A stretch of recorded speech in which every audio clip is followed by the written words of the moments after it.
Você já ouviu falar de Luiz Garavito? Mas e se eu te dissesse que existe uma parte oculta dessa história que ninguém, absolutamente ninguém, jamais ousou revelar? Antes de começarmos, deixe seu like e comente abaixo se você tem estômago para mergulhar nos abismos mais profundos da mente humana. O que você está prestes a ouvir não é apenas o relato de um crime, mas a crônica de um fracasso social, um rastro de sangue que se estendeu por colinas, vales e cidades, deixando para trás um rastro de silêncio ensurdecedor. Nas montanhas da Colômbia, onde a névoa costuma esconder segredos antigos, algo muito mais sombrio do que a guerra civil começou a rastejar no final dos anos 90. Não era um exército, não era uma facção política. Era um homem só. Um homem que se movia como um fantasma, transformando a inocência em cinzas e a esperança em um grito abafado pela terra úmida. O nome, Luiz Alfredo Garavito Cubillos, evoca um terror que as palavras mal conseguem conter. Conhecido como La Bestia, ele não apenas tirou vidas, ele sistematicamente caçou o futuro de uma nação, focando naqueles que a sociedade já havia decidido ignorar. Os filhos da pobreza, os engraxates, os vendedores de doces, os pequenos nômades das ruas colombianas. Imagine caminhar por uma estrada poeirenta sob o sol escaldante de Pereira ou Trujillo. Você vê um homem de aparência comum, talvez um pouco curvado, usando óculos de grau e carregando uma expressão de falsa benevolência. Ele se aproxima de uma criança que não come há 2 dias. Ele oferece um refrigerante, uma nota de dinheiro amassada, ou talvez a promessa de um trabalho simples. Esse era o ritual. O início de uma descida ao inferno que duraria anos, antes que qualquer autoridade sequer admitisse que havia um monstro entre eles. O que torna o caso de Garavito tão visceralmente perturbador não é apenas o número oficial de vítimas, que ultrapassa os 140, embora as estimativas reais cheguem a mais de 300, mas a frieza cirúrgica com que ele operava. Ele conhecia a geografia da dor. Ele sabia que, em um país assolado pelo conflito entre guerrilhas e paramilitares, o desaparecimento de uma criança pobre raramente virava manchete. A indiferença foi sua maior cúmplice. Durante anos, corpos foram encontrados em valas rasas, apresentando marcas de uma brutalidade que desafiava a lógica forense. Cortes precisos, amarras que contavam uma história de tortura prolongada e um padrão de abuso que sugeria um ritual de poder e degradação. No entanto, os pontos nunca eram ligados. As delegacias locais tratavam os casos como isolados, ou pior, como consequências inevitáveis da violência sistêmica do país. Enquanto isso, Garavito continuava sua peregrinação macabra. Ele mudava de cidade como quem troca de roupa, assumindo identidades falsas, disfarçando-se de monge, de vendedor ambulante, de representante de caridade. Ele estudava suas presas com a paciência de um predador de topo. Ele não tinha pressa. A satisfação não estava apenas no ato final, mas no processo de sedução e na quebra absoluta da confiança daquelas crianças.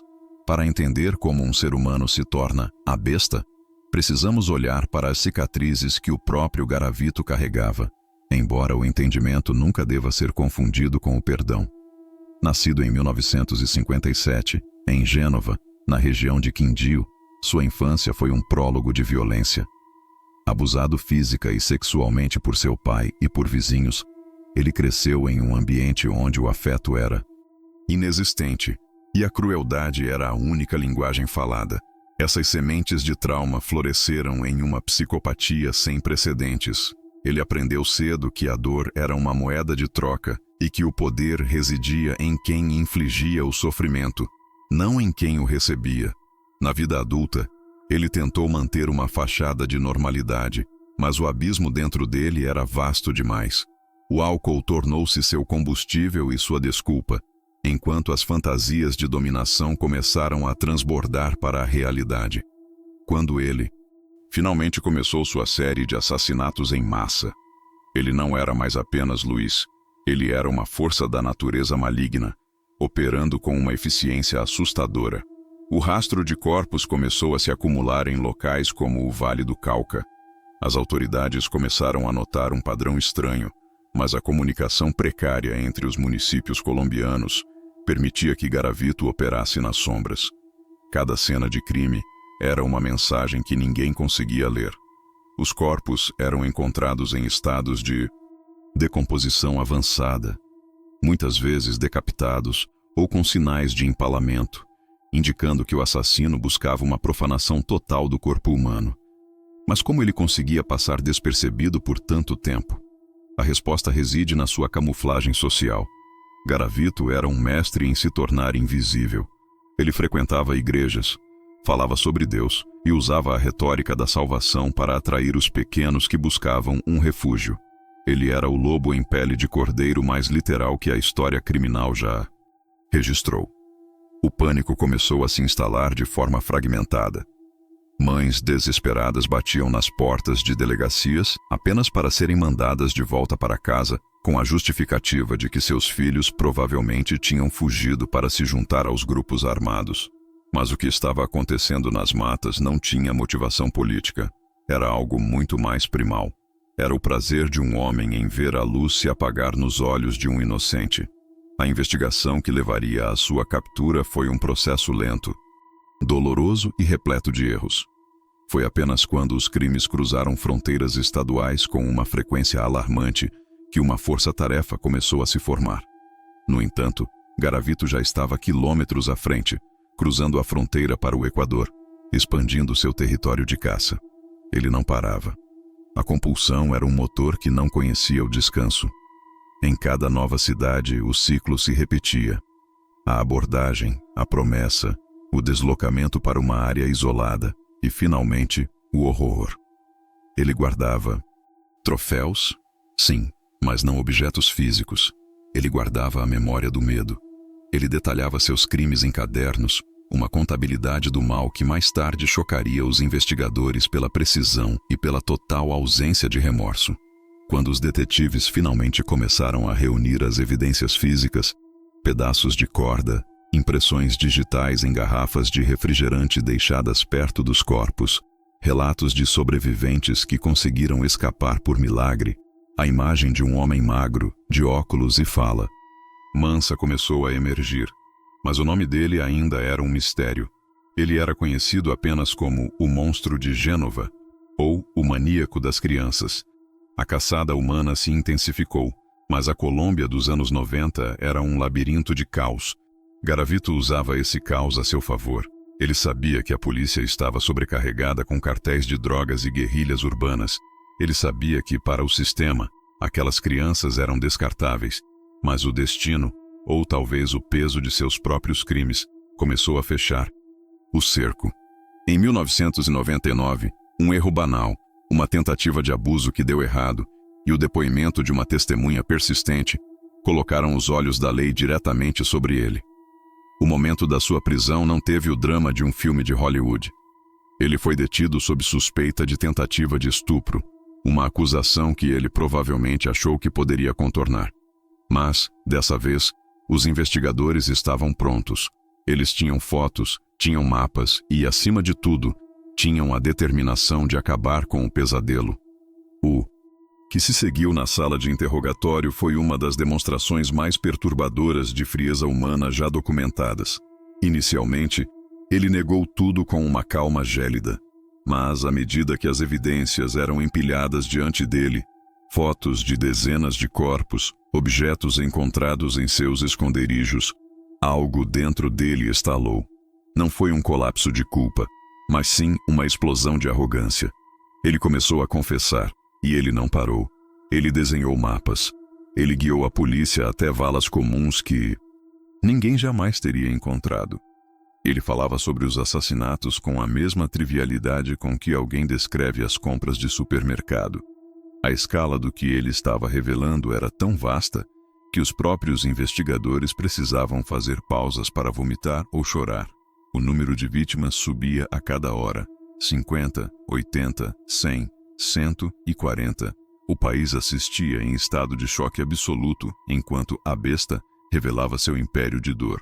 Mas o verdadeiro horror ainda estava por vir. Percepção de que as leis da época eram incapazes de punir adequadamente um crime dessa magnitude.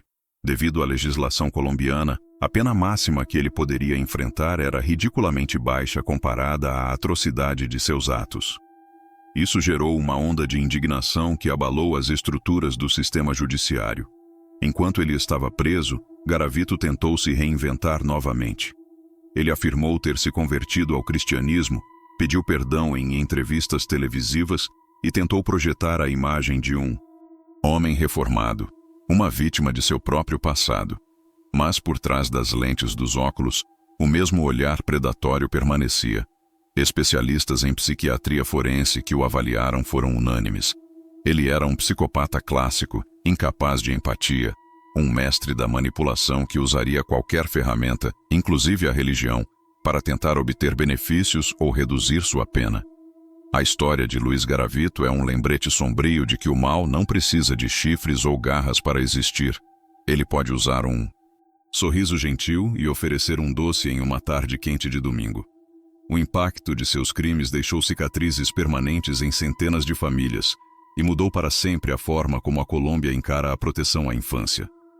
Mas o mistério sobre o número total de suas vítimas permanece, e muitos acreditam que há segredos que ele levou para o túmulo, ou que ainda estão escondidos nas montanhas que ele tanto conhecia. O medo de que um dia ele pudesse ser libertado assombrou a nação por décadas, alimentando debates sobre castração química e prisão perpétua. Cada passo dessa jornada investigativa nos leva a questionar: como a sociedade permitiu que isso acontecesse? Onde estava a rede de proteção? Por que o grito dessas crianças demorou tanto para ser ouvido? Para responder a isso, precisamos mergulhar nos detalhes mais obscuros de sua trajetória, desde os primeiros impulsos violentos até o ápice de sua fúria assassina. Precisamos analisar os mapas de sua mente distorcida e entender como ele conseguia prever os movimentos das autoridades. A caçada a Garavito foi uma corrida contra o tempo, onde cada segundo perdido significava uma vida a menos. Os relatos dos sobreviventes, raros e fragmentados, pintam o retrato de um homem que se transformava no momento em que a vítima estava isolada. A doçura dava lugar a uma força bruta e a uma maldade que parecia vir de outra dimensão. Ele não apenas matava, ele buscava a destruição da alma. Em seus diários, ele classificava as crianças por características físicas e pelo nível de resistência que ofereciam, tratando vidas humanas como meras entradas em um log de experimentos macabros. A cobertura da mídia na época transformou o caso em um espetáculo de horror nacional. Mas para as famílias das vítimas não havia entretenimento. Apenas o vazio insuportável de uma ausência sem explicação. Muitas dessas famílias nunca conseguiram recuperar os restos mortais de seus filhos, já que a natureza e o tempo se encarregaram de apagar os vestígios nos locais indicados por Garavito. A frustração dos investigadores era palpável. Eles sabiam que estavam lidando com o pior assassino em série da história moderna, mas o sistema parecia protegê-lo com tecnicidades legais. A cela de Garavito tornou-se um lugar de estudo para criminologistas do mundo todo, todos tentando entender a arquitetura de tal maldade. Ele recebia visitas, dava entrevistas e parecia se deliciar com a atenção, provando que, mesmo atrás das grades, ele ainda buscava exercer poder sobre o público. O clima nas prisões por onde passou era de tensão constante. Até mesmo os criminosos mais perigosos da Colômbia sentiam repulsa por ele. Havia contratos de morte sobre sua cabeça e ele precisava ser mantido em isolamento extremo para não ser linchado. Essa proteção estatal, ironicamente necessária para manter o processo legal, era vista por muitos como uma afronta final às vítimas. Enquanto isso, novos corpos continuavam a aparecer em regiões remotas, levantando a questão: Garavito agia sozinho ou fazia parte de algo ainda mais sinistro? Embora a teoria do assassino solitário seja a oficial, as lacunas em seus movimentos e a logística necessária para tal volume de crimes sempre deixaram uma sombra de dúvida na mente dos detetives mais experientes. Alguns acreditavam que ele poderia ter tido cúmplices ocasionais. ou que ele estava inserido em uma rede de exploração que facilitava seus deslocamentos. A verdade, no entanto, parece ser que sua maior cúmplice foi a geografia e a desigualdade social. Ele era um camaleão em um ambiente onde ninguém olhava para baixo. As crianças de rua eram como fantasmas para a elite e para a classe média colombiana, e Garavito era o ceifador que operava nesse reino de invisibilidade. Cada cidade que ele visitava tornava-se um novo capítulo em seu livro de sangue. Ele estudava as rotas de ônibus, as zonas de despejo de lixo, os terrenos baldios atrás de escolas e parques. Ele sabia exatamente onde o silêncio era mais profundo. À medida que os anos de sua prisão se transformavam em décadas, o nome Garavito tornou-se sinônimo de um pesadelo que o país queria esquecer, mas que era obrigado a lembrar. A possibilidade de sua soltura por bom comportamento ou por cumprimento de pena gerava protestos em massa. As leis foram alteradas, mas o trauma permaneceu. O homem que outrora caminhava livremente pelas praças, observando pequenos grupos de crianças brincando, agora era uma sombra envelhecida e doente dentro de uma cela de segurança máxima. Mas a pergunta que nunca calou foi: quantas outras bestas estão por aí, aprendendo com seus métodos? A análise forense de seu comportamento revelou que ele não tinha um tipo específico de vítima além da vulnerabilidade. Isso o tornava imprevisível. Ele não buscava um padrão estético, mas sim a facilidade de acesso. Se a criança estivesse sozinha e parecesse faminta, ela era o alvo perfeito. Ele usava a fome como isca, o que adiciona uma camada de crueldade quase insuportável à narrativa. Imagine a traição final. Um ser humano que, no momento de maior necessidade de uma criança, oferece a mão apenas para conduzi-la ao abate. Esse padrão se repetiu centenas de vezes.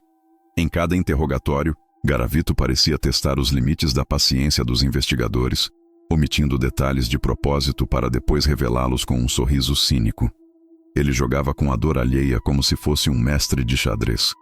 A investigação também revelou que ele mantinha uma rotina rigorosa de higiene após os crimes, tentando eliminar qualquer vestígio de DNA, o que demonstra que ele não era um assassino impulsivo, mas alguém que pensava constantemente em como evitar a captura. Sua inteligência, embora voltada inteiramente para o mal, era inegável. Ele entendia as limitações da perícia da época e as usava a seu favor. O caso Garavito não é apenas sobre os assassinatos, é sobre as falhas sistêmicas que permitiram que ele prosperasse. É sobre as fronteiras porosas entre Colômbia e Equador que ele cruzava sem ser incomodado. É sobre a falta de um banco de dados unificado de pessoas desaparecidas. E é, acima de tudo, sobre como a sociedade falhou em proteger seus membros mais frágeis. O horror não está apenas no que ele fez, mas no fato de que ele pôde fazer isso por tanto tempo sem ser interrompido. Cada detalhe que emerge dessa história é como uma peça de um quebra-cabeça de puro terror. Ao analisar os locais onde os corpos eram deixados, os peritos notaram que havia uma espécie de ordem na disposição. Não era aleatório. Havia uma assinatura de dominação. Ele queria que, quando fossem encontrados, os corpos transmitissem a mensagem de sua onipotência sobre a vida e a morte. A besta não queria apenas matar. Ele queria ser lembrado como o maior predador que já caminhou sobre aquela terra. E de uma forma distorcida e maligna, ele conseguiu. O nome dele está gravado nos anais da criminologia mundial, ao lado de figuras como Ted Bundy e Jeffrey Dahmer, mas com um número de vítimas que os faz parecer amadores. A escala de Garavito é industrial. É uma produção em massa de cadáveres e sofrimento. Mesmo quando confrontado com a dor das mães que perderam tudo, ele permanecia impassível, às vezes até irritado com o que ele considerava interrupções em seu relato. Para ele, as vítimas não eram seres humanos, eram objetos de uma função biológica e psicológica que ele precisava cumprir. A psicopatia de Garavito é um estudo de caso sobre o vazio absoluto. Não havia nada dentro dele além de impulsos de destruição. A busca por um motivo oculto, um trauma específico que pudesse explicar tudo, muitas vezes termina em frustração para os pesquisadores, pois, embora o abuso na infância tenha existido, muitos sofrem o mesmo e não se tornam monstros. O que houve em Garavito foi uma escolha consciente e repetida pelo mal. Ele refinou sua técnica, ele melhorou sua abordagem e ele celebrou cada morte.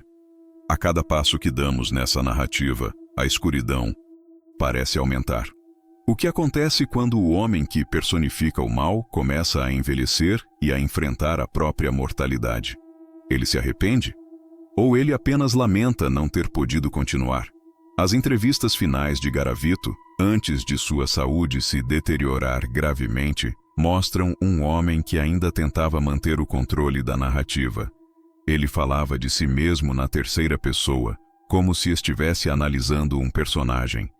Ele tentava intelectualizar seus crimes, buscando uma justificativa filosófica ou religiosa que simplesmente não existia. A realidade era muito mais simples e muito mais terrível. Ele gostava do que fazia. A jornada para encontrar todas as suas vítimas continua até hoje, com investigadores revisitando velhos arquivos e escavando locais mencionados em suas confissões mais obscuras. O legado de Luiz Garavito é um campo minado de traumas que ainda explodem a cada nova descoberta. A Colômbia nunca mais foi a mesma após a revelação da extensão de seus crimes. As leis de proteção à criança foram severamente endurecidas e a vigilância sobre predadores sexuais tornou-se uma prioridade nacional. Mas para centenas de vozes silenciadas, essas mudanças chegaram tarde demais. O eco dos gritos naquelas montanhas ainda pode ser ouvido por quem se atreve a olhar para o passado. A história de Garavito nos obriga a confrontar a realidade de que o mal absoluto caminha entre nós, muitas vezes vestindo a máscara da mediocridade. Ele não era um gênio do crime no sentido teatral. Ele era um gênio da oportunidade e da crueldade. Ele explorou as feridas abertas de uma nação em guerra para realizar seus próprios desejos sombrios. E enquanto mergulhamos mais fundo nos arquivos desse caso, descobrimos que cada resposta gera uma nova e mais perturbadora pergunta. Onde ele esteve nos meses de silêncio? Quem o ajudou a escapar em momentos críticos? Como ele conseguia financiar suas viagens constantes? As respostas para essas perguntas pintam um quadro ainda mais complexo de um predador que sabia usar o sistema contra o próprio sistema. A cada nova cidade, ele deixava um rastro de dor que demoraria anos para ser descoberto. Ele era como um vírus, espalhando-se silenciosamente e destruindo tudo o que tocava. A captura dele foi apenas o começo de um longo processo de cicatrização que a Colômbia ainda está atravessando. E mesmo agora, anos depois de sua prisão e morte, a figura de La Bestia continua a projetar uma sombra longa sobre o país. É uma história que exige ser contada, não pelo prazer do macabro, mas como um aviso urgente de que a indiferença social é o solo fértil onde os monstros crescem. Precisamos entender os mecanismos de sua mente para garantir que nada parecido jamais volte a acontecer. Mas será que somos realmente capazes de entender algo tão alienígena à nossa própria humanidade? Garavito operava em uma frequência de maldade que a maioria de nós não consegue sequer conceber. O horror de seus crimes é tão vasto que a mente tende a se desligar para se proteger. Mas não podemos desligar. Precisamos encarar o abismo. Cada detalhe das suas confissões, cada coordenada geográfica de uma vala comum, cada nome de uma criança que nunca voltou para casa, é um tijolo na construção dessa catedral de horrores. A precisão com que ele se lembrava de detalhes triviais de dias em que cometeu atrocidades é de arrepiar a espinha. Ele se lembrava da cor da camisa de uma vítima, do que eles comeram antes do fim, do clima naquela tarde específica. Essas memórias não eram carregadas de culpa, mas de um prazer nostálgico distorcido. Ele revivia os crimes enquanto os descrevia para os policiais, saboreando o choque que causava. O interrogatório de Garavito foi uma batalha psicológica, onde os detetives tentavam extrair o máximo de informação, sem dar a ele a satisfação de se sentir um herói sombrio. Eles tinham que caminhar em uma linha tênue entre a busca pela verdade e a alimentação do ego de um maníaco. E o que eles descobriram foi que Garavito se via como uma figura quase mística, alguém que tinha o direito de decidir quem deveria viver ou morrer. Ele falava de suas vítimas como se fossem oferendas. Essa grandiosidade delirante é comum em psicopatas de seu calibre, mas em Garavito, ela alcançou níveis épicos. Ele acreditava que estava acima da lei dos homens, e por muito tempo, ele realmente esteve. A impunidade que ele desfrutou por anos alimentou sua crença de que ele era invencível. Mas a rede começou a se fechar quando as evidências físicas se tornaram incontestáveis. A tecnologia forense, embora rudimentar em algumas áreas da Colômbia na época, avançou o suficiente para ligar amostras de DNA e fibras de roupas encontradas em diferentes cenas de crime. A ciência começou a desmascarar o monstro que se escondia atrás de disfarces de camponês e de religioso. Cada prova técnica era um prego no caixão de sua liberdade. Mas, mesmo diante da derrota iminente, ele não se entregou facilmente. Ele tentou negociar, tentou trocar informações por privilégios, tentou manipular o sistema até o último segundo. Sua mente nunca parava de calcular. Quando finalmente foi condenado, a sentença parecia uma piada de mau gosto para o público, mas era o máximo que a justiça podia oferecer naquele momento histórico. Isso desencadeou uma reforma legal sem precedentes, onde o nome de Garavito foi usado como o principal argumento para aumentar as penas por crimes contra menores. Ele se tornou o catalisador de uma mudança necessária, embora o custo dessa mudança tenha sido pago com o sangue de centenas de inocentes. O impacto psicológico sobre os investigadores que trabalharam no caso também não pode ser subestimado. Muitos sofreram de estresse pós-traumático, assombrados pelas imagens que viram e pelas histórias que ouviram de Garavito. O mal dele era contagioso, deixando uma marca de escuridão em todos que se aproximavam demais. As histórias de como ele descrevia o ato de matar, com uma calma que parecia sobrenatural, tornaram-se lendas urbanas dentro da polícia colombiana. Ele não era apenas um criminoso. Ele era uma anomalia, um erro na matriz da natureza humana. E enquanto ele apodrecia na prisão, o mundo lá fora tentava entender como um único homem pôde causar tanto estrago. A análise de sua trajetória revela que ele era extremamente metódico. Ele não atacava em sua própria vizinhança. Ele viajava centenas de quilômetros para encontrar um local de caça. Permanecia lá por algumas semanas, cometia alguns assassinatos e depois desaparecia. Esse padrão nômade dificultava imensamente a criação de um perfil geográfico por parte da polícia. Ele era um mestre da logística do mal. Além disso, ele tinha um conhecimento profundo da psicologia infantil. Ele sabia como ganhar a confiança de uma criança em poucos minutos. Ele usava técnicas de manipulação emocional que muitos adultos não conseguiriam identificar. Ele se apresentava como uma figura de autoridade benevolente, alguém que podia resolver todos os problemas do pequeno interlocutor. Essa traição da figura do protetor é um dos aspectos mais cruéis de sua metodologia. O dano que ele causou à confiança social na Colômbia foi imenso. Pais passaram a ter medo de deixar seus filhos brincarem na rua, e o estigma sobre estranhos gentis tornou-se uma paranoia nacional. Garavito não apenas matou pessoas, ele matou a tranquilidade de uma nação inteira. À medida que exploramos os detalhes dos crimes cometidos em cidades como Vila Vicêncio, Monteria e Valledupar, vemos que ele não tinha limites geográficos. Ele estava em todos os lugares e em lugar nenhum.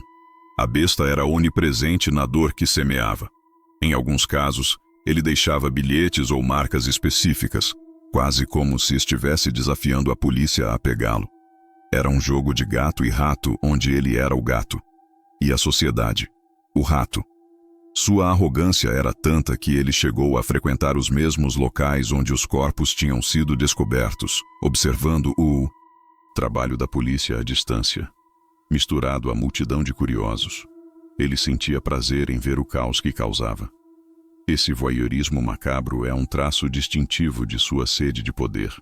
Ele queria ver as consequências de seus atos, queria sentir o cheiro do medo e da morte que ele mesmo tinha providenciado. Durante o tempo em que esteve foragido, ele sobreviveu com pequenos golpes e trabalhos temporários, o que prova que ele era plenamente capaz de se integrar à sociedade quando necessário. Ele não. Era um louco balbuciante. Ele era um homem funcional que escolheu ser um monstro. Essa funcionalidade é o que o torna tão perigoso. Se ele parecesse um monstro, seria fácil evitá-lo.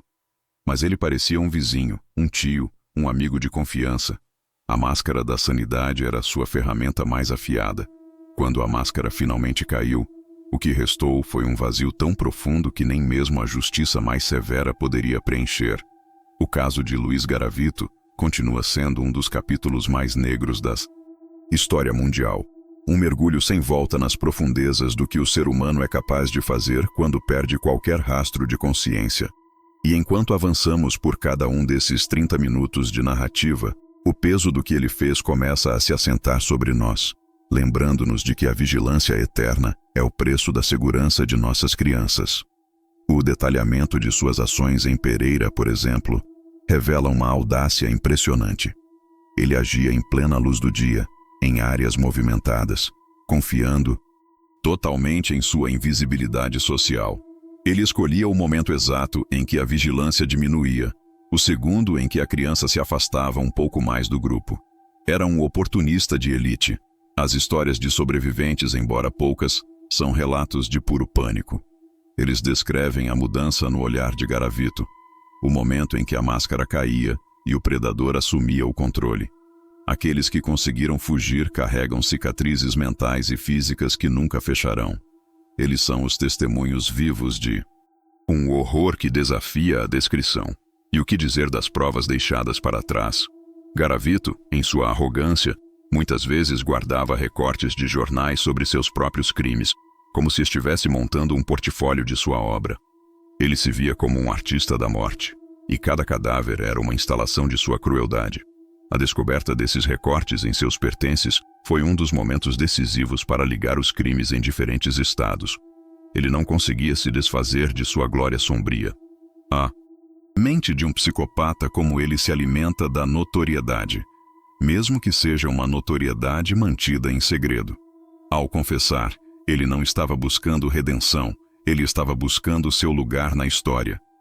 Ele queria ser reconhecido como o número 1, o mais prolífico, o mais terrível. E a cada novo corpo que ele ajudava a polícia a encontrar, ele parecia inflar de orgulho. Era uma exibição obscena de poder sobre os mortos e sobre os vivos, que agora eram obrigados a ouvir seus relatos. A besta não tinha vergonha.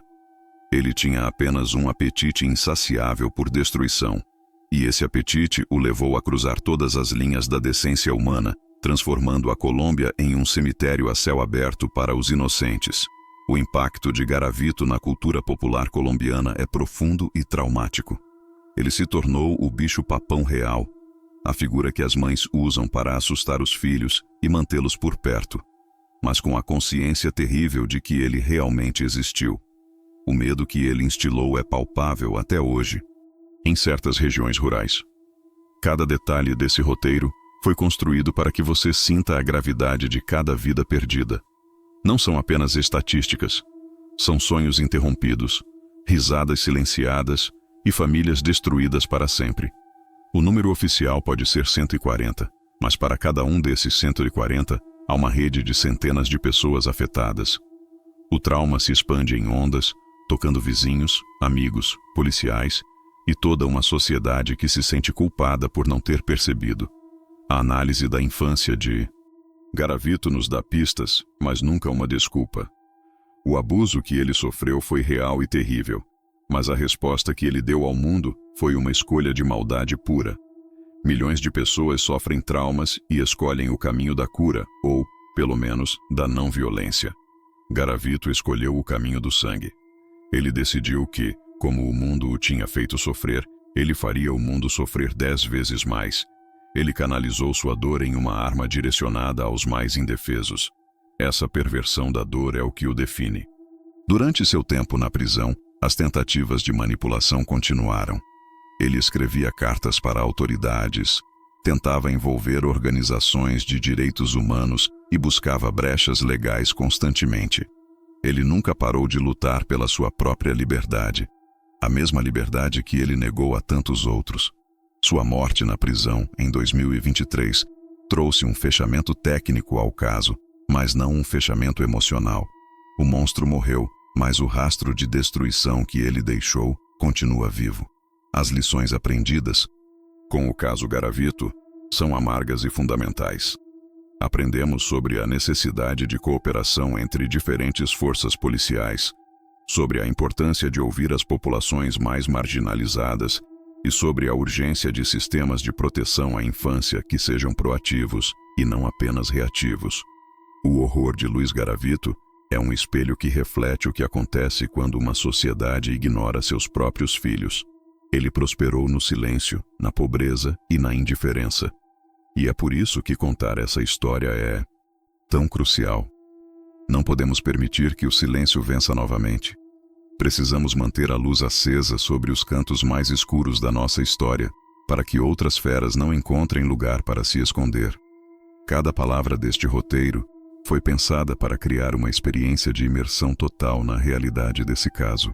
Queremos que você sinta o clima pesado das delegacias de polícia, a umidade das florestas onde os corpos foram encontrados e a tensão fria da sala de interrogatório. A história de Luiz Garavito não é para os fracos de coração, mas é uma história que precisa ser compreendida em toda a sua extensão visceral. O que aconteceu na Colômbia entre as décadas de 80 e 90 foi uma tragédia humana de proporções bíblicas, orquestrada por um homem que via a si mesmo como um deus do submundo. E enquanto caminhamos para os momentos finais desta narrativa, a escala do mal cometido por La Bestia se torna quase impossível de processar. Mas processar é necessário. Lembrar é necessário. Para que as vítimas não sejam apenas ossos em uma vala comum, mas nomes e histórias que nos lembram da nossa responsabilidade uns com os outros. A jornada de Garavito, do abuso sofrido na infância à monstruosidade cometida na vida adulta, é um ciclo de horror que só foi quebrado pela persistência de alguns poucos que se recusaram a olhar para o outro lado. Aqueles que investigaram, aqueles que denunciaram e aqueles que, apesar do medo, falaram a verdade. Eles são os heróis silenciosos dessa história sombria. E Garavito, ele permanece como uma mancha indelével na história da humanidade, um lembrete de que o abismo está sempre lá, esperando por alguém que decida pular. Sua mente, um labirinto de fantasias distorcidas e crueldade calculada, continuará sendo estudada por gerações, na esperança de que possamos identificar o próximo monstro antes que ele comece a caçar. Mas a verdade é que, às vezes, não há sinais claros. Às vezes, o mal é apenas um homem comum caminhando por uma estrada poeirenta, oferecendo um doce para uma criança que só queria um pouco de atenção. E é nesse momento, no encontro entre a inocência e a perversão, que o verdadeiro horror reside. A história de Luiz Garavito é o relato definitivo de como a falha de um sistema pode dar origem ao pesadelo mais profundo. É uma narrativa de dor, de perda e de uma busca incessante por uma justiça que parece sempre insuficiente diante de tanta atrocidade. Enquanto as luzes se apagam sobre este relato, a pergunta que fica é: estamos realmente protegidos? Ou estamos apenas esperando o próximo capítulo de uma história que nunca termina? A besta se foi, mas a escuridão que ela representava ainda espreita nos recantos da sociedade, lembrando-nos de que a batalha entre a luz e as sombras é constante e exige nossa total vigilância. A engenharia do mal aplicada por Garavito não se limitava apenas ao ato físico do assassinato. Ela se estendia a uma manipulação psicológica do ambiente ao seu redor. Ele sabia, com uma precisão quase sociológica, que a estrutura da família pobre na Colômbia daquela época era frequentemente fragmentada. Muitas dessas crianças eram criadas por mães solo que trabalhavam de sol a sol, ou por avós sobrecarregadas, deixando os pequenos vulneráveis à influência de qualquer figura adulta que demonstrasse um pingo de interesse ou generosidade. Garavito explorava essa carência afetiva com uma maestria diabólica. Ele não chegava como um agressor, mas como um salvador, um tio bondoso, um mentor que oferecia não apenas moedas, mas uma direção, um propósito, um momento de escape da dura realidade da sobrevivência nas ruas. Essa fase da abordagem, que os especialistas chamam de grooming, era onde ele sentia o primeiro gosto de controle. Ao convencer um menino a segui-lo por quilômetros até um local deserto, Garavito já havia vencido metade da batalha mental. Ele saboreava a obediência cega. Quando finalmente chegavam aos canaviais, aos terrenos baldios ou às encostas íngremes de cidades como Pereira, a transição de protetor para carrasco era rápida e devastadora. Imagine o choque térmico na alma de uma criança, ao perceber que a mão que lhe deu um pão momentos antes é a mesma que agora aperta seu pescoço com uma força sobre-humana. O terror nos olhos da vítima era o troféu supremo para La Bestia. Ele detalhou em seus depoimentos que a resistência inicial o excitava, mas era o momento da capitulação total, quando a criança percebia que não havia saída e que o homem bom era na verdade um demônio, que ele atingia o ápice de sua satisfação doentia. Ele descrevia o som da respiração falhando, o cheiro do medo impregnado na terra e o silêncio que se seguia após o último espasmo. Para ele, cada vida ceifada era um registro de sua existência no mundo, uma forma de dizer que ele, o menino abusado de Gênova, agora era o mestre do destino alheio. A polícia, ao reconstruir esses momentos através das confissões, percebeu que Garavito possuía uma memória fotográfica para o sofrimento. Ele era capaz de desenhar com precisão o relevo de onde cada corpo foi deixado, a posição dos braços e até a expressão facial final de suas vítimas. Essa obsessão pelo detalhe é o que permitiu que ele fosse ligado a crimes que haviam ocorrido há quase uma década. Ele não esquecia um único rosto, não por remorso, mas como um colecionador que conhece cada item de seu acervo macabro. A logística de seus crimes também revelava uma mente itinerante e inquieta. Ele nunca se fixava.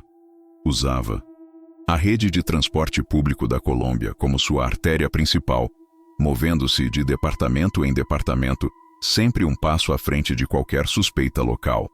Ele dormia em pensões baratas, abrigos de igrejas ou até mesmo ao relento, fundindo-se com a paisagem dos despossuídos. Sua aparência era tão genérica que ninguém conseguia se lembrar dele com clareza após um encontro casual. Ele era o homem invisível, o ruído branco na multidão. Foi essa capacidade de passar despercebido que permitiu que o número de mortes escalasse para níveis que a humanidade custa de acreditar. Quando os investigadores finalmente cruzaram os dados e perceberam que o mesmo padrão de cortes e amarras aparecia em cidades separadas por 500 quilômetros, o pavor tomou conta do quartel-general da inteligência colombiana. Eles não estavam lidando com um louco impulsivo, mas com um predador migratório de alta eficiência. A pressão política começou a crescer. O país, já exausto de tanta violência política, não podia admitir que um único homem estivesse dizimando sua juventude com tamanha facilidade. Mas a captura de Garavito em 22 de abril de 1999 foi quase acidental. Um golpe de sorte que envolveu um morador de rua que interveio em uma tentativa de ataque. Ao ser levado para a delegacia, Garavito tentou usar seu nome falso, mas as contradições em seu depoimento e a perspicácia de um detetive que se lembrou de um cartaz de procurado por crimes sexuais começaram a desmoronar seu castelo de cartas. O que se seguiu foi o maior circo forense da história da América Latina. O interrogatório durou dias. Garavito, percebendo que o jogo havia acabado, decidiu que se não pudesse mais ser o predador oculto, ele seria o protagonista do horror. Ele começou a ditar suas vítimas em ordem cronológica, como se estivesse lendo um relatório de vendas. A cada nome, a cada localidade, os policiais enviavam equipes de escavação. E os corpos estavam lá, sempre lá, exatamente onde ele dizia. Ossadas. Pequenas, roupas em frangalhos, sapatos de crianças que nunca voltaram para casa. A nação parava a cada telejornal para ouvir o novo balanço do horror. 110, 130, 147. A contagem parecia não ter fim. O impacto emocional sobre as famílias que finalmente recebiam uma resposta, por mais terrível que fosse, era uma mistura de luto profundo e uma revolta explosiva contra um Estado que os abandonou. Muitas dessas mães haviam passado anos sendo ignoradas pela polícia. Agora, elas viam o rosto do assassino de seus filhos em todos os jornais. A fúria popular era tamanha que Garavito teve que ser transferido sob esquemas de segurança que rivalizavam com os dos grandes chefões do tráfico. Ele era o homem mais odiado da Colômbia. Na prisão, La Bestia não se intimidou. Ele usava o tempo para estudar direito, tentando encontrar brechas para reduzir sua sentença. Ele sabia que, tecnicamente, por ter confessado e colaborado, a lei colombiana da época lhe dava benefícios que poderiam reduzir sua pena de 30 anos para algo próximo de 22 ou menos. Essa possibilidade era um insulto diário às famílias das vítimas. Imagine um homem que admitiu matar mais de uma centena de crianças poder caminhar livre novamente antes de completar 70 anos. Isso gerou um movimento nacional para a reforma do Código Penal, a Lei Gilma Gimenez, que buscava a prisão perpétua para estupradores e assassinos de crianças. Garavito tornou-se o rosto da necessidade de vingança institucional. Ele, por sua vez, tentava se vender como um homem novo. Em entrevistas, ele aparecia com uma Bíblia na mão, falando sobre o velho homem que havia morrido e sobre como a sociedade deveria perdoá-lo. Mas os psiquiatras que o analisavam viam através da encenação. Eles notavam que, ao falar dos crimes, suas pupilas dilatavam e ele exibia microexpressões de satisfação. Ele não estava arrependido por ter matado. Ele estava arrependido por ter sido pego e por não poder mais exercer seu poder. Sua conversão era apenas mais uma ferramenta de manipulação, uma tentativa de usar a fé do povo colombiano como um escudo. Ele chegou a solicitar perdão público em programas de televisão, uma manobra que foi vista como um ato de narcisismo supremo. Ele queria ser o centro das atenções, o foco do debate moral do país. Enquanto isso, a saúde dele começou a falhar. O câncer e outras complicações começaram a cobrar o preço de uma vida de abusos e estresse crônico. Ele definhava em sua cela, de segurança máxima em Valledupar, mas sua mente permanecia ativa, calculando cada movimento, cada palavra. Ele se tornou uma espécie de professor informal de criminologia, sendo visitado por estudiosos de todo o mundo que queriam decifrar o código genético de sua maldade. O que eles encontraram foi um homem que via o mundo como um lugar puramente transacional, onde os fortes predam os fracos, e onde ele, por um breve e sangrento momento, foi o mais forte de todos. O legado de Luiz Garavito, não. É apenas o de um serial killer, mas o de um espelho quebrado que reflete as falhas de uma civilização. Ele mostrou que a negligência social é tão mortal quanto uma faca. Ele provou que o mal não precisa de grandes conspirações para prosperar, apenas de um pouco de indiferença e de um par de óculos de grau para esconder um olhar de lobo. A dor que ele causou atravessou gerações. Irmãos de vítimas cresceram com o trauma de um desaparecimento nunca explicado até a confissão de Garavito. Pais morreram de desgosto sem nunca saberem onde seus filhos foram enterrados. A geografia da Colômbia está pontilhada por túmulos invisíveis que levam sua assinatura. Mesmo após sua morte em outubro de 2023, o nome Garavito ainda causa arrepios. Não houve celebração em sua morte. Apenas um suspiro de alívio coletivo por saber que aquele corpo físico não poderia mais causar dano. Mas a sombra de La Bestia permanece. Ela está presente toda vez que uma criança caminha sozinha por uma estrada isolada, toda vez que um estranho oferece um favor excessivo, toda vez que o sistema ignora o desaparecimento de um ninguém. A história dele é um chamado à vigilância radical. Não podemos nos dar ao luxo de esquecer, porque o esquecimento é o oxigênio dos predadores. Precisamos dissecar cada passo de sua trajetória, cada erro da investigação, cada sinal que foi ignorado, para que possamos construir um mundo onde o próximo Garavito seja parado antes mesmo de fazer sua primeira vítima. A complexidade de seu perfil psicológico continua a desafiar a ciência. Como pode um ser humano desconectar-se de tal forma de qualquer resquício de compaixão? Como a mente pode justificar a tortura de um inocente como uma necessidade biológica ou espiritual? Essas perguntas permanecem sem resposta completa, flutuando no vazio deixado por suas atrocidades. A besta levou muitos de seus segredos para a sepultura, incluindo a localização exata de dezenas de outras possíveis vítimas que ele nunca chegou a confessar formalmente. O mistério de sua contagem final de corpos é uma ferida aberta na história da Colômbia.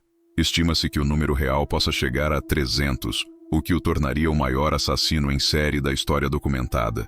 Essa escala é quase incompreensível. É o equivalente a apagar uma vila inteira da existência, um por um, no silêncio da noite ou no calor do dia.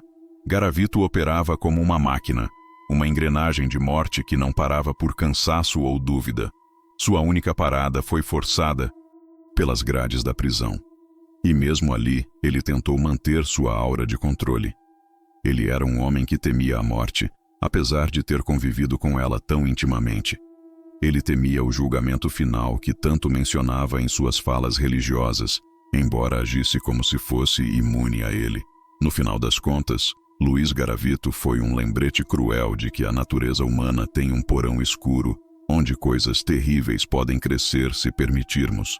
Sua história é um aviso ecoando através do tempo, um grito de alerta para que nunca mais deixemos os mais vulneráveis à mercê de quem não tem alma.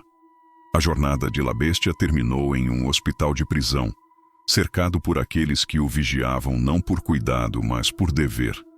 Ele morreu sozinho, assim como deixou suas vítimas, mas ao contrário delas, ele não deixou saudade, apenas uma lição sangrenta que o mundo jamais deve ignorar. O impacto de sua existência continuará a ser sentido enquanto houver uma criança precisando de proteção e um sistema precisando de reforma. Luiz Garavito, o homem que transformou a esperança de uma geração em um pesadelo sem fim, agora é apenas uma nota de rodapé sombria na história, mas uma nota que devemos ler e reler para garantir que o nunca mais seja uma promessa mantida. Cada cidade que ele marcou com seu rastro de sangue, hoje tenta se reconstruir, plantando flores onde antes havia valas, ensinando segurança onde antes havia medo. Mas a memória de La Bestia é persistente. Ela vive nos arquivos policiais, nos livros de psicologia e nos corações feridos de uma nação. A história dele nos ensina que o mal não é uma força externa, mas uma possibilidade interna que deve ser combatida com educação, empatia e, acima de tudo, justiça. Não uma justiça de vingança pura, mas uma justiça que protege, que previne e que não se cala diante do horror. Ao fecharmos este capítulo da história criminal, somos confrontados com a nossa própria humanidade e com a fragilidade da vida. Garavito explorou essa fragilidade até o limite. Ele nos mostrou o pior de nós mesmos. Mas, ao expô-lo, a sociedade colombiana e o mundo também mostraram sua capacidade de resiliência, de mudar leis e de se unir em torno da proteção dos inocentes. Que a escuridão de Luiz Garavito sirva apenas para que valorizemos ainda mais a luz da verdade e da proteção. Que o nome de cada criança perdida seja lembrado com mais força do que o nome do homem que as tirou de nós. Pois, no final, a memória do amor e da inocência deve ser sempre mais poderosa do que o rastro deixado por qualquer besta. A investigação sobre seus últimos dias e as possíveis conexões não reveladas continua a ser um campo fértil para documentaristas e investigadores, pois um homem que viveu tanto tempo na mentira certamente deixou fios soltos que ainda não foram puxados. Alguns acreditam que ele possa ter tido ajuda em certas regiões, ou que sua rede de conhecidos no submundo era muito mais vasta do que ele admitiu. A verdade completa sobre Luiz Garavito pode nunca ser conhecida, mas o que já sabemos é o suficiente para preencher bibliotecas inteiras com o estudo da psicopatia. Ele foi o predador perfeito para um ambiente imperfeito. Ele usou cada falha humana, cada lacuna da lei e cada preconceito social para construir seu império de cadáveres. E agora que ele se foi, resta-nos a tarefa de garantir que o solo que ele pisou nunca mais seja fértil para tipos como ele. A vigilância deve ser constante, o cuidado deve ser absoluto e o silêncio nunca mais. Deve ser uma opção quando a vida de um inocente está em jogo. Esta é a crônica final de La Bestia. Um homem que quis ser um deus da morte, mas que terminou como um lembrete da nossa necessidade de sermos, cada vez mais, protetores uns dos outros. A história de Luiz Alfredo Garavito Cubillos chega ao fim, mas o alerta que ela representa deve soar para sempre em nossos ouvidos. Que a dor das vítimas não tenha sido em vão e que seu sacrifício involuntário sirva para despertar a consciência de um mundo que muitas vezes prefere não ver o que está escondido nas sombras. Ao final, a justiça pode ser lenta, pode ser falha, mas ela é a única ferramenta que temos contra o abismo. E mesmo que Garavito tenha tentado escapar dela através de manobras e mentiras, a história se encarregou de colocá-lo no lugar que lhe cabe. O de um monstro que nos obriga a ser melhores, para que ele nunca mais se repita. A jornada investigativa que percorremos nestes minutos nos leva a um entendimento mais profundo, não apenas do crime, mas da condição humana em seus extremos. Que este conhecimento nos torne mais fortes, mais atentos e mais humanos. O caso Garavito está encerrado nos tribunais, mas sua lição é eterna. A meticulosidade com que Garavito escolhia seus pontos de descarte de corpos revela um conhecimento quase geológico da Colômbia. Ele não buscava apenas esconder o crime. Ele buscava lugares onde a natureza pudesse acelerar o processo de decomposição, onde os animais carniceiros pudessem apagar as marcas de seus dentes e onde a chuva tropical pudesse lavar o DNA que ele tanto temia deixar para trás. Em cada confissão, ele descrevia o terreno com uma familiaridade assustadora, citando a inclinação das colinas e a densidade da vegetação, como se estivesse descrevendo o quintal de sua própria casa.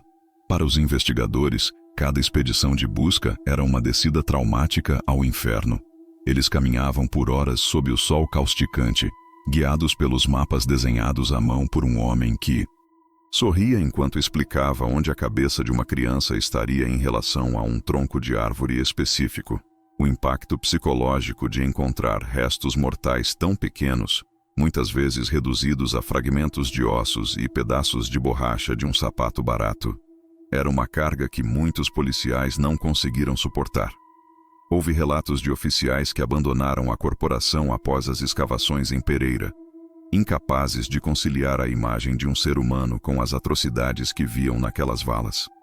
Garavito observava tudo isso da prisão com um distanciamento clínico.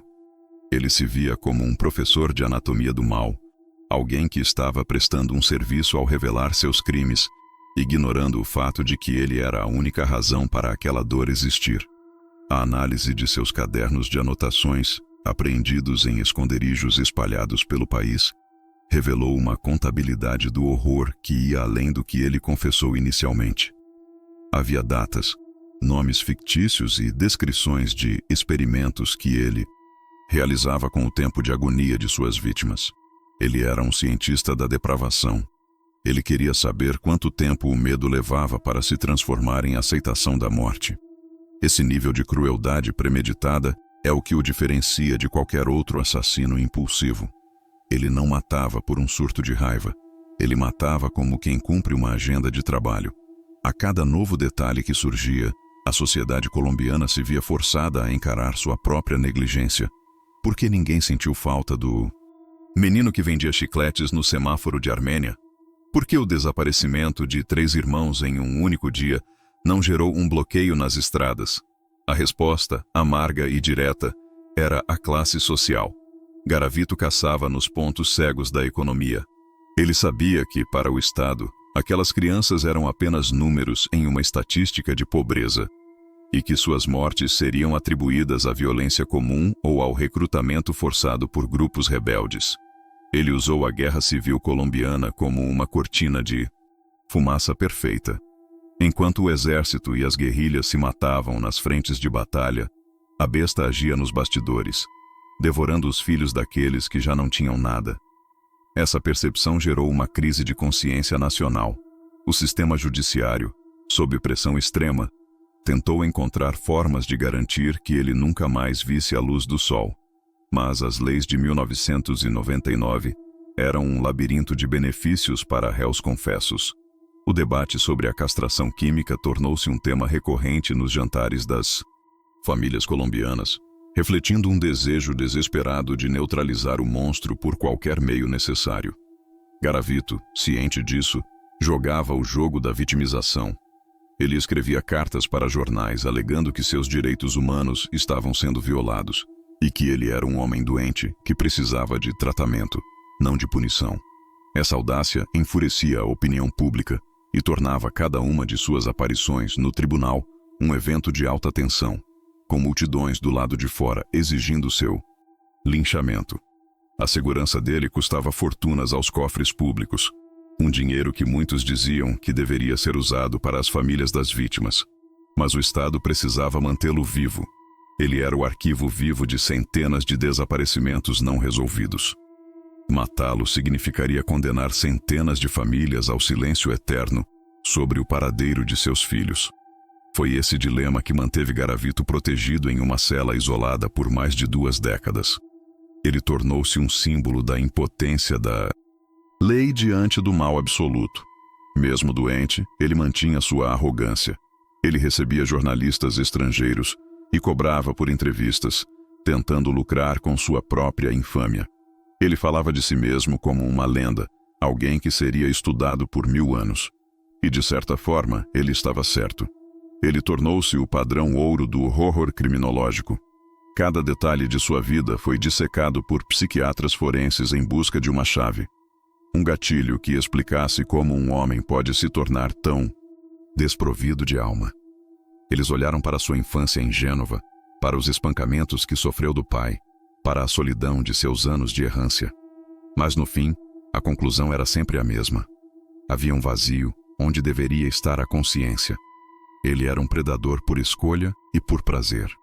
A história de Luiz Garavito termina fisicamente em 2023. Mas o rastro de trauma que ele deixou é um mapa que a Colômbia ainda está tentando apagar. Cidades inteiras carregam o estigma de terem sido seus campos de caça. O medo que ele semeou mudou a arquitetura das cidades e o comportamento das famílias. O bicho-papão deixou de ser uma lenda para ter um rosto, um nome e um número de registro carcerário.